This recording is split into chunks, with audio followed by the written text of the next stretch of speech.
والصلاة والسلام على نبينا محمد وعلى آله وصحبه أجمعين.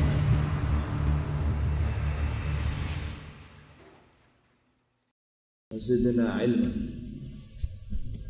وأصلح لنا شأننا كله ولا تكلنا إلى أنفسنا طرفة عين. Jamaah sekalian, kita lanjutkan pembacaan kitab syarah Sahih Bukhari oleh Syekh Muhammad bin Shalih Al-Utsaimin. Ya, pada hadis sebelumnya, yaitu hadis yang kita baca terakhir itu, masih ada faedah yang belum kita bacakan. Iya, kita bacakan dulu hadisnya. Bahasanya ja'at malaikatun ila Nabi sallallahu alaihi wasallam, datanglah malaikat kepada Nabi sallallahu alaihi wasallam wa huwa naim, dan Nabi sedang tidur. Wa qala ba'dhum, maka sebagian mereka berkata, innahu naim, sesungguhnya Nabi sedang tidur. Wa qala ba'dhum, innal 'aina na'imah wal qalba yaqdhan, sesungguhnya matanya Nabi ini tidur tapi hatinya tidak tidur. Wa qalu inna li sahibikum hadza mathala, maka mereka berkata, sebagian yang malaikat, sesungguhnya sahabat kalian ini memiliki permisalan. Fadribu lahu mathala, maka hendaklah kalian berikan permisalan untuknya. Wa qala ba'dhum, maka sebagian mereka menyatakan innahu naim, maka sebagian malaikat lagi mengatakan innal 'aina na'imah wal qalba yaqdhan, sesungguhnya matanya tidur tapi hatinya tidak tidur. Wa qalu mathaluhu kamathali rajulin bana dara, perumpamaan Nabi Muhammad sallallahu alaihi wasallam itu seperti seorang laki-laki yang membangun rumah istana, wa ja'ala fiha ma'dubah, kemudian dia bikin makanan di istana itu. Wa ba'atha da'iya, dan dia mengutus seorang utusan untuk mengundang orang-orang makan. Faman ajaba ad-da'i dakhala ad-dar, barang siapa yang menjawab seruan dari utusan itu yang menyampaikan undangan itu, maka dia masuk ke dalam istana itu. Wa akala minal ma'dubah, dan dia bisa makan dari makanan yang dihidangkan di situ. Wa man lam yujib ad-da'i, barang siapa yang tidak menjawab seruan undangan utusan itu, lam yadkhulid dar, maka orang itu tidak bisa masuk ke rumah itu. Wa lam ya'kul minal ma'dubah, dan dia tidak bisa makan, tidak akan makan dari makanan yang ada di istana itu. Wa qalu awwiluha lahu yafqaha, dalam kalian menafsirkan permisalan ini. Wa qala ba'dhum, maka sebagian yang lain mengatakan malaikat innahu na'im. Wa qala ba'dhum innal 'aina na'imah wal qalba yaqdhan, sebagian malaikat mengatakan matanya tidur dan hatinya tidak tidur. Wa qalu, maka malaikat yang lainnya berkata, fad-daru, yang dimaksud dengan istana itu adalah al-jannah, itu syurga. Wa da'i Muhammad sallallahu alaihi wasallam, dan yang menyeru, mengajak untuk makan di rumah itu adalah Nabi Muhammad sallallahu alaihi wasallam. Faman ata'a Muhammadan, barang siapa yang taat kepada Nabi Muhammad sallallahu alaihi wasallam, faqad ata'a Allah, maka dia telah taat kepada Allah. Wa man 'asa Muhammadan sallallahu alaihi wasallam, barang siapa yang durhaka kepada Nabi Muhammad, faqad 'asa Allah, maka dia telah durhaka kepada Allah. Wa Muhammadun farqun bainan nas, dan Nabi Muhammad memisahkan manusia. Di sini jamaah sekalian, kita sudah sampaikan faedahnya yang berkaitan dengan bab. Kemudian Syekh Muhammad bin Shalih Al-Utsaimin menjelaskan faedah penting dari hadis ini, bahwa apa yang diserukan oleh Nabi Muhammad sallallahu alaihi wasallam adalah Al-Quran dan Sunnah. Ada dua yang disampaikan Nabi, Al-Quran dan Sunnah. Bukan hanya Al-Quran, karena tidak cukup hanya Al-Quran saja, harus dengan apa? Sunnah. Dan sebagaimana Nabi SAW bersabda, la ulfayanna ahadukum muttaki'an ala arikatih. Sungguh nanti akan datang seorang di antara kalian duduk di atas tempat duduknya, yatihil amru min amri, datang perintah dari perintahku, yaitu sunnahku. Yaqul, maka orang itu berkata, la adri, aku tidak tahu. Ma fi kitabillah taba'na, apa yang ada dalam Al-Quran itu yang kita ikuti. Ini dia tidak mau mengikuti sunnah Nabi. Maka Rasulullah bersabda, wa inni utitul kitaba wa mithlahu ma'ahu, dan sesungguhnya aku diberi oleh Allah kitab, yaitu Al-Quran, wa mithlahu, dan yang semisal Al-Quran, yaitu sunnah, ma'ahu, bersama Al-Quran, yaitu sunnah. Walladzina yakfuruna bis sunnah kafiruna bil kitab. Maka orang-orang yang kafir dengan as-sunnah berarti dia kafir dengan Al-Quran. Lianna sunnah mutammimah lahu, sebab sunnah itu menyempurnakan Al-Quran. Illa sunnatan lam tathbut an Rasul sallallahu alaihi wasallam, kecuali jika ada hadis yang tidak sah dari Rasulullah sallallahu alaihi wasallam. Ada syai'un akhar, ini lain perkara. Lakin ma thabata anhu, tapi apa yang sah dari Nabi sallallahu alaihi wasallam dari hadis, fa kal Qur'ani tamama, maka hadis yang sahih itu seperti Quran persis. Ya kawan, di zaman kita ini ada beberapa kelompok orang-orang yang menolak sunnah. Di antaranya yang pertama, ingkar sunnah. Kelompok apa? Ingkar sunnah. Itu kelompok yang terang-terangan dia tidak menggunakan sunnah Nabi sallallahu alaihi wasallam, sehingga mereka tidak bisa sholat seperti kita. Sebab tata cara sholat dari takbir sampai salam itu dijelaskan di mana? Sunnah. Tidak ada di Quran tata cara sholat dari takbir sampai salam. Adanya di mana? Sunnah, hadis. Makanya orang-orang ingkar sunnah, dia tidak bisa sholat di bawah waktu seperti kita. Mereka hanya berzikir pagi dan sore, zikir pagi dan petang. Ya, itulah yang mereka lakukan, sehingga mereka kafir karena tidak sholat lima waktu. Ada lagi kelompok yang mereka menolak hadis yang sahih dengan alasan yang tidak bisa diterima, seperti kelompok Mu'tazilah. Mereka menolak hadis sahih yang diriwayatkan oleh satu sahabat, itu yang dinamakan hadis ahad. Ya, maka apa yang mereka ucapkan itu, yang mereka pahami dan mereka yakini itu salah. Kita meyakini bahwa hadis yang sahih, walaupun diriwayatkan oleh satu sahabat, satu tabi'in, satu atba'ut tabi'in, jika sanadnya sahih walaupun satu orang, maka itu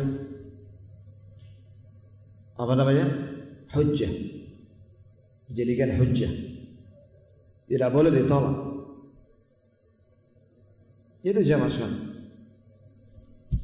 Wassalamualaikum warahmatullahi. Apa alasannya orang-orang Mu'tazilah menolak hadis ahad? Kata mereka, dengan akal mereka mengatakan, sebab hadis ahad itu la yufidu al-jazm, walakin yufidu syak. Karena hadis yang diriwayatkan satu sahabat itu terdapat faedah di dalamnya, kepastian, tapi yang ada keraguan. Ini akal mereka seperti itu. Padahal Nabi SAW ketika mengutus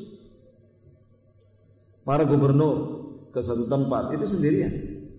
Seperti Mu'adz bin Jabal dikirim ke Yaman sendiri.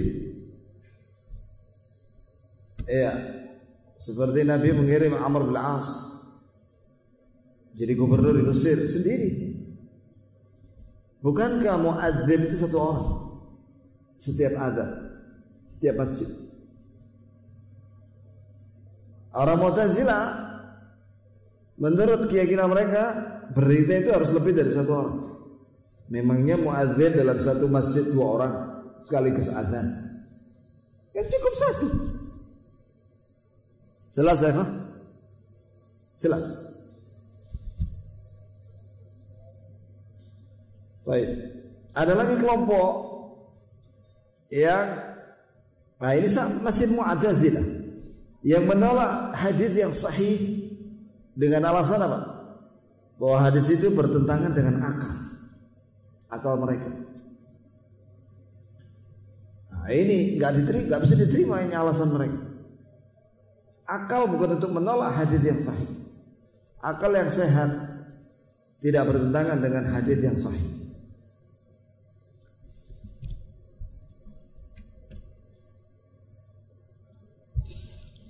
Kemudian jamaah sekalian yang dirahmati oleh Allah Subhanahu wa taala. Di sini dibawakan keterangan faedah penting dari Syekh Utsaimin. Wah, hadis sebelumnya yaitu man ata'ani dakhala jannah wa man 'asani faqad aba. Barang siapa yang taat kepadaku maka dia akan masuk surga, dan barang siapa yang durhaka kepadaku maka dia masuk neraka. Ini ada pertanyaan. Apakah orang berbuat maksiat tidak akan masuk surga? Apa kata Ibnu Utsaimin rahimahullah? Iya. Orang yang maksiat tidak akan masuk surga. Maksudnya ibtidah, permulaan. Jadi dia akan disiksa di neraka terlebih dahulu. Nah, barulah dijelaskan oleh Syekh bahwa maksiat itu ada dua macam. Yang pertama, barang siapa yang maksiat kepada Rasulullah secara keseluruhan, ini apa yang diberitakan Nabi ditolak, apa yang diperintahkan Nabi tidak dikerjakan, apa yang dilarang Nabi dikerjakan. Ya, ini semua yang dari Nabi ditolak dan dilanggar, maka dia akan kekal di neraka. Kekal di neraka. Yang kedua, barang siapa yang berbuat maksiat sebagian saja, maka dia berhak untuk masuk neraka, tapi sesuai dengan maksiat dia. Nah, di sini ada catatan kaki, tambahan, bahwa orang yang berbuat sebagian maksiat itu kondisinya ada 2 macam, sebagaimana yang sering saya sampaikan. Yang pertama, disiksa karena dosa-dosanya itu selain syirik, tapi tidak kekal dia. Makanya dikata Syekh biqadri maksiyati. Kalimat biqadri maksiyatihi di sini ini rincian. Ini jika dia berbuat dosa dan dosa itu di bawah syirik dan dia diputuskan oleh Allah Azza wa Jalla dengan kehendaknya bahwa dia masuk neraka, maka dia tidak akan kekal di neraka. Yang kedua, kondisi orang berbuat maksiat selain syirik diampuni oleh Allah dengan kehendaknya, sehingga dia langsung masuk surga tanpa masuk neraka. Hal itu berdasarkan ayat innallaha la yaghfiru ay yushraka bih wa yaghfiru ma duna dzalika liman yasha. Sesungguhnya Allah tidak akan mengampuni orang yang mati dalam keadaan musyrik, dan Allah akan ampuni dosa selain syirik bagi yang dikehendaki oleh Allah. Kemudian kata Syekh, wala yaslam minan nar illa man ata'am. Tidak akan selamat dari api neraka kecuali orang-orang yang taat kepada Rasul. Jamaah sekalian. Kemudian kita lanjutkan dulu. Amma man asa walau ma'siyah sirah. Adapun orang berbuat maksiat walaupun sedikit, fa inna mustahid dukhulin nar wal adzab fiha, maka dia berhak untuk masuk neraka dan disiksa. Kalimat ini ya seolah-olah menakut-nakuti. Sebenarnya tidak. Rahimahullah Syekh Ibnu Utsaimin, saya pernah mendengar beliau mengatakan begini. Seorang mufti, dia ketika melihat kondisi masyarakatnya menyia-nyiakan agama Islam, tidak taat kepada Allah, ya tersebar kemaksiatan, maka adalah seorang mufti itu jangan membawakan ayat-ayat tentang ampunan, tapi sampaikan kepada mereka ancaman dulu. So kalau antum sampaikan ampunan, ya, dia akan mabuk, ya, miras atau minol atau narkoba. Minol itu minum beralkohol. Maka dia minum sambil astagfirullah, sambil minum dia. Jika dia tidak akan meninggalkan maksud.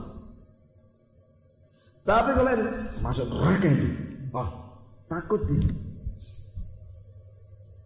Nah itu ya kawan. Ini fikihnya Syekh Ibnu Utsaimin. Tapi kalau ente melihat masyarakat, masya Allah, rajin sholat lima waktu,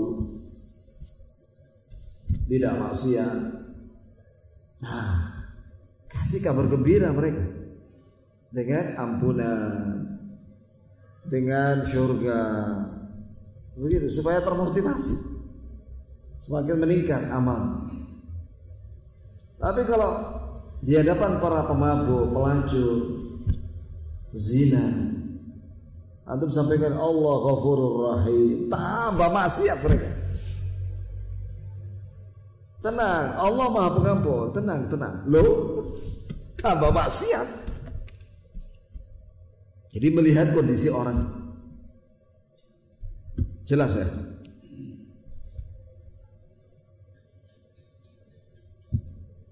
Jadi Syekh Ibnu Utsaimin menyatakan barang siapa yang maksiat walaupun sedikit, dia berhak masuk neraka dan disiksa.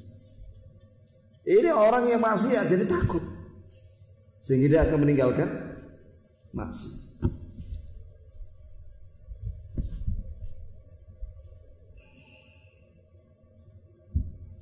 Terus ada pertanyaan lagi.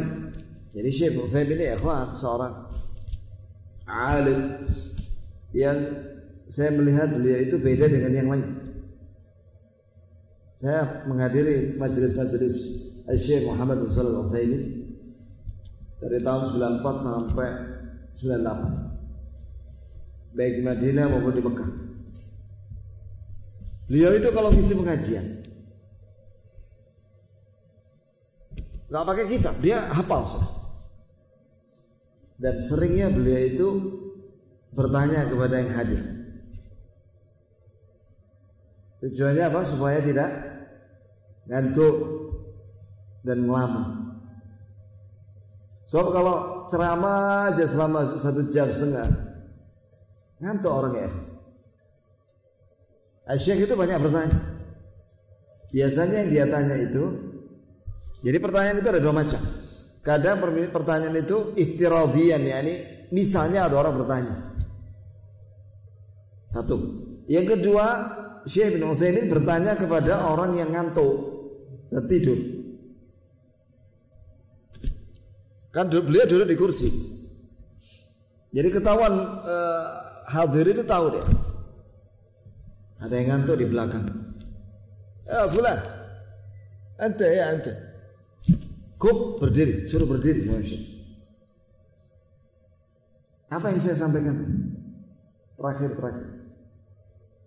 Nah, ketika dia berdiri dan ditanya nggak bisa jawab, keringetan, ya kan? Malu dia, hilang ngantuknya. Nggak perlu disuruh wudu, udah hilang ngantuknya, udah hilang itu. Ijlis, duduk. Nggak marah dia. Seperti itu Syekh Ibnu Utsaimin. Nah, di sini ada pertanyaan. Apakah sah kita menyebut bahwa Nabi itu mufarriq, memecah belah manusia? Kata Syekh, la, tidak. Jika kita menyampaikan bahwa beliau memisah di antara manusia, harus kita jelaskan maksud daripada memisah di antara manusia. Berdasarkan hadis ini, ya, bahwa Nabi SAW farqun bainan nas. Maksudnya adalah bahwa ketika Nabi berdakwah, maka manusia terbagi dua kelompok. Ada yang taat kepada beliau, ada yang maksiat kepada beliau. Maka Nabi SAW memisahkan dengan sebab dakwah itu antara orang-orang yang taat dan maksiat. Jelas ya Pak? Antara orang-orang yang beriman, beramal saleh, dengan yang kafir dan musyrik dan menentang dan mendustakan. Dan itulah umatnya para nabi dan para rasul seperti itu. Semenjak zaman Nabi Nuh alaihissalam terbagi dua kelompok. Ada yang beriman dengan Nabi Nuh alaihissalam dan beramal saleh, dan mereka sedikit jumlahnya. Ada yang mayoritas yaitu kafir dan menentang.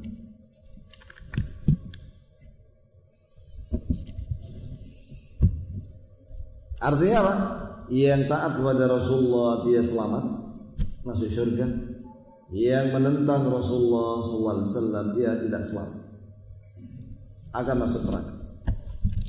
Kemudian di sini jamaah sekalian, Imam Bukhari berkata, hadatsana Abu Nu'aim. Berkata Imam Bukhari rahimahullah, hadatsana Abu Nu'aim qala hadatsana Sufyan 'an al-A'mash 'an Ibrahim 'an Hammam 'an Hudzaifah radhiyallahu anhu qala ya ma'syaral qurra istaqimu faqad subiktum sabaqan ba'ida fa in akhadtum yaminan wa shimala laqad dalaltum dalalan ba'ida. Imam Bukhari rahimahullah dengan sanadnya sahih sampai kepada Hudzaifah. Berarti ini hadis mauquf. Ini perkataan sahabat. Apa kata Hudzaifah? Memberikan nasihat kepada para qurra. Qurra itu orang hafal Quran yang setiap hari murajaah hafalan dan sering khataman Quran. Wahai sekalian para qurra, orang-orang yang hafal Quran dan rajin baca Quran, hendaklah kalian istiqamah. Istiqamah yakni konsisten di atas perintah Allah. Faqad sabaqtum sabaqan ba'ida, karena kalian sudah jauh di depan ya dengan Quran yang kalian hafal. Iya, karena kalau orang hafal Quran setiap hari dia murajaah, hafalannya itu minimal 5 juz. Orang-orang yang hafal Quran itu jamaah sekalian, apalagi dia seorang imam rawatib masjid tetap, dia itu murajaah setiap hari ya, minimal 3 juz setiap hari. Jadi kalau 3 juz 10 hari khatam. Kalau 5 juz 6 hari khatam. Nah tentunya pahala mereka banyak, karena satu huruf dikalikan berapa? 10. Pahalanya banyak deh. Maka adalah kalian wahai para qurra, konsistenlah kalian di atas al-haq. Tapi jika kalian condong ke kanan dan ke kiri, maksudnya apa ya Pak? Tidak konsisten di atas siratal mustaqim, malah dia berbuat maksiat. Padahal mereka tahu, mereka hafal Quran, mereka tahu dalilnya. Maka laqad dalaltum dalalan ba'ida, kalian telah sesat dengan sesat yang jauh. Sebab mereka tahu tapi tidak mengamalkan. Nah ini apa kaitannya dengan bab ini ya ikhwan? Kaitannya dengan judul tema dalam Sahih Bukhari, yaitu berpegang pada Quran dan Sunnah. Di sini menunjukkan keutamaan hafid Quran. Dan tentunya bukan hanya orang yang hafid Quran itu bukan hanya hafid Quran. Biasanya dia bukan hanya hafid Quran, tapi dia juga hafid hadis, hafal hadis. Maka orang-orang yang dikaruniai hafalan Quran dan Sunnah, hendaklah dia bersyukur dengan nikmat itu dan dia sering murajaah dan memahaminya dan mengamalkannya. Orang yang hafal Quran dan hadis dan dia sibuk murajaah dan mempelajari maknanya, tafsir, ya, nggak ada waktu untuk maksiat, nggak ada waktu. Ada seorang alim ya kan, di Saudi ditanya, Syekh, bagaimana sih ulama dahulu itu yang antum tahu? Ini zamannya Syekh Abdurrahman As-Sa'di atau Syekh Shinqiti. Bagaimana mereka itu baca Quran? Apa jawab Syekh? Mereka itu baca Quran, murajaah Quran seperti kalian baca Habib. Seperti kalian baca HP. Baca apa HP itu? Ya WA, ya yang lain. Itu ya. Anak muda zaman sekarang ini megang HP dan baca HP berapa jam sehari ya? Kira 5 jam anak? 5 jam. Loh banyak tuh. Coba kalau 5 jam, 8 jam itu dipakai untuk baca Quran dan hadis. Masya Allah. Itu ya kawan.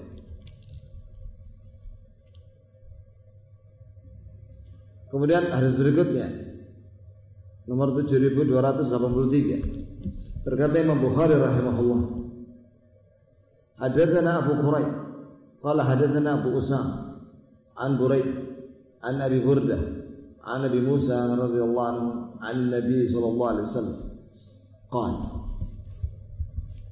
Dari dengan Imam Bukhari dengan sanadnya yang sahih sampai kepada Abu Musa Al-Asy'ari dari Nabi sallallahu alaihi wasallam berkata, innama mathali wa mathalu ma ba'athani Allahu bihi, sesungguhnya permisalanku dengan apa yang aku diutus dengannya berupa wahyu, ya, kamathali rajulin ata qaum, perumpamaanku itu seperti seorang laki-laki yang mendatangi suatu kaum. Maka laki-laki itu berkata, ya qaumi, wahai kaumku, inni ra'aitul jaysha bi'ainayya, wahai kaumku, aku melihat tentara musuh kalian itu dengan mata kepalaku. Wa inni ana an-nadhirul uryan, dan saya memberi peringatan pada kalian dalam keadaan telanjang. Nanti penjelasannya ya ikhwan. Fan najah, maka selamatkan diri kalian masing-masing. Ya ini maksudnya pergilah kalian dari kota ini, sebab besok menjelang subuh mereka akan masuk ke kota kita. Mereka akan membunuh siapapun yang ada di kota ini. Ya, maka pergilah sekalian sekarang kalian, selamatkan diri kalian dan keluarga kalian masing-masing. Mengungsilah kalian ke tempat yang aman. Maka kata Rasulullah, fa'ata'ahu ta'ifatun min qaumi, maka apa yang diserukan oleh penyeru itu ditaati oleh sebagian dari kaumnya. Fa'adlaju, adlaju itu mereka pergi pada malam hari, jauh sebelum subuh pergi mereka, ngungsi mereka. Antalaqu ala mahalihim, maka mereka pergi dengan tenang meninggalkan kota mereka. Fanajau, maka mereka selamat dari serangan musuh-musuh mereka. Wa kadzabat ta'ifatun minhum maka sebagian dari kaumnya itu mendustakan orang itu. Fa asbahu makanahum, sampai subuh mereka tetap di tempat tinggal mereka. Fasabbahahumul jaish, maka tentara musuh menyerang mereka waktu subuh.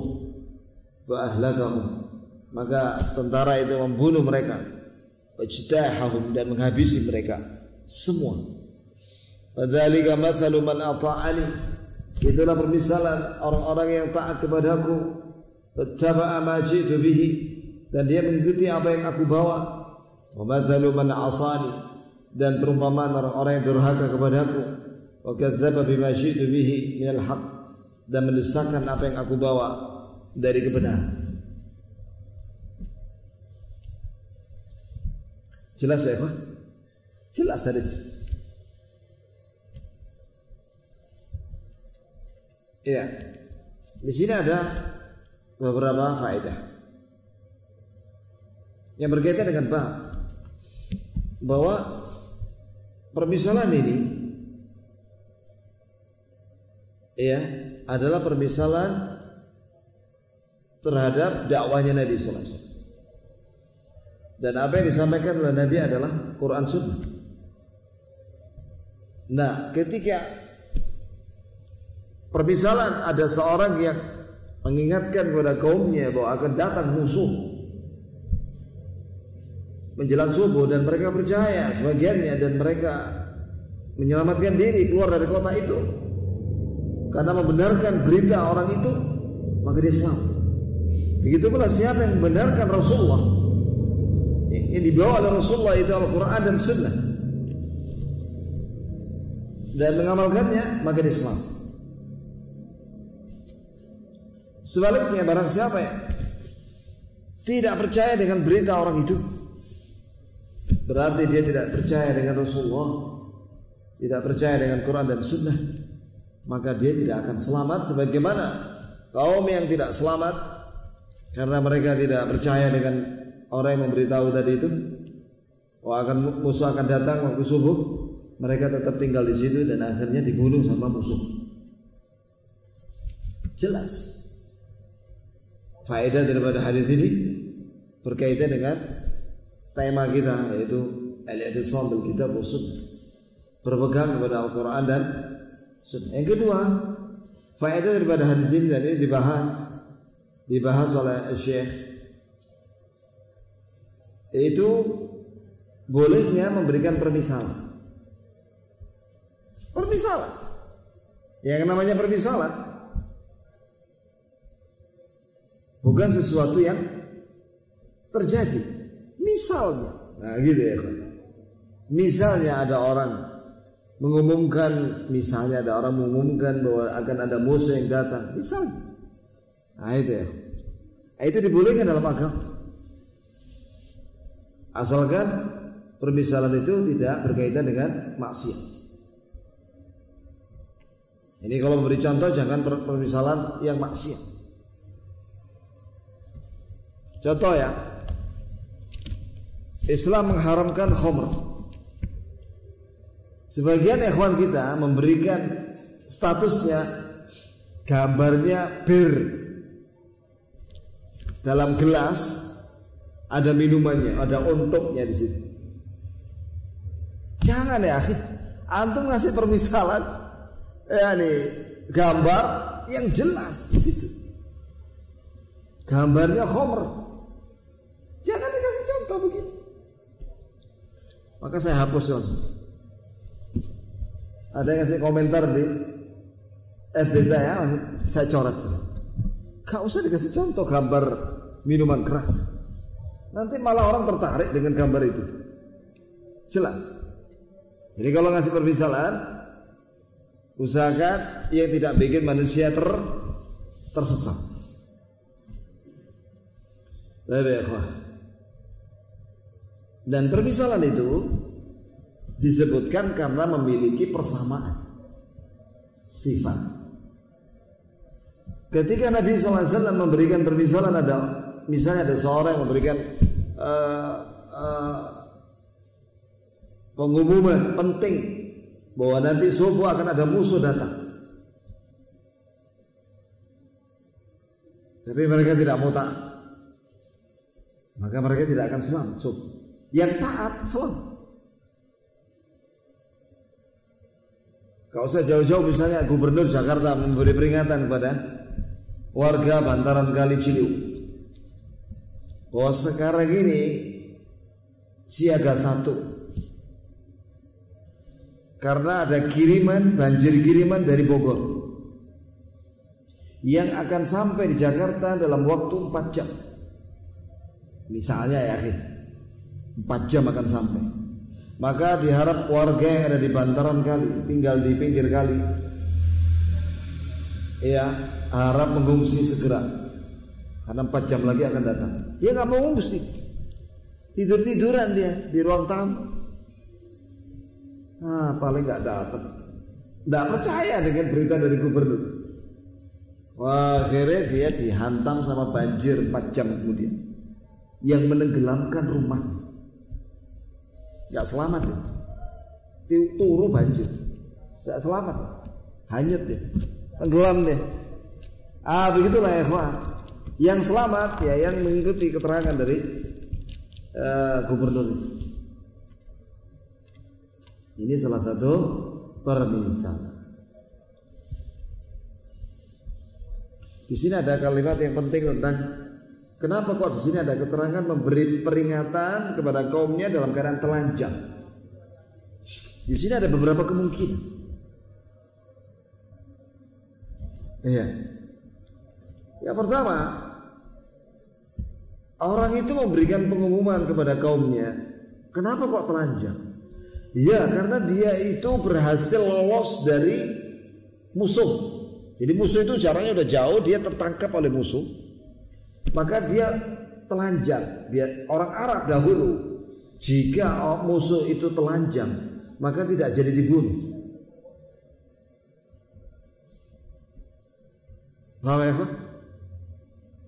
Tidak jadi dibunuh. Atau ketika dia ditelanjangi, iya, setelah itu dibebaskan,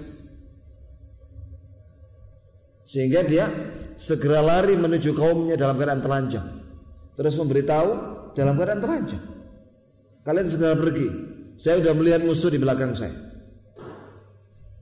Seperti itu ya. Makna yang ketiga, ini hanyalah permisalan saja. Ini hanyalah permisalan saja. Tujuannya untuk menguatkan. Untuk menguatkan. Habis waktunya ya, Pak. Apa ada pertanyaan? Kalau ada pertanyaan setelah adzan. Tapi kalau tidak ada saya tutup.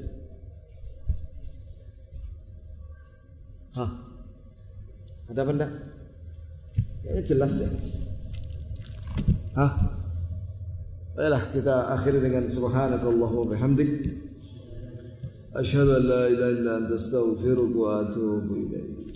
Insyaallah kita sambung di lain kesempatan باذنillah taala. مثل الذين ينفقون أموالهم في سبيل الله كمثل حبة أنبتت سبع سنابل في كل سنبلة 100 حبة والله يضاعف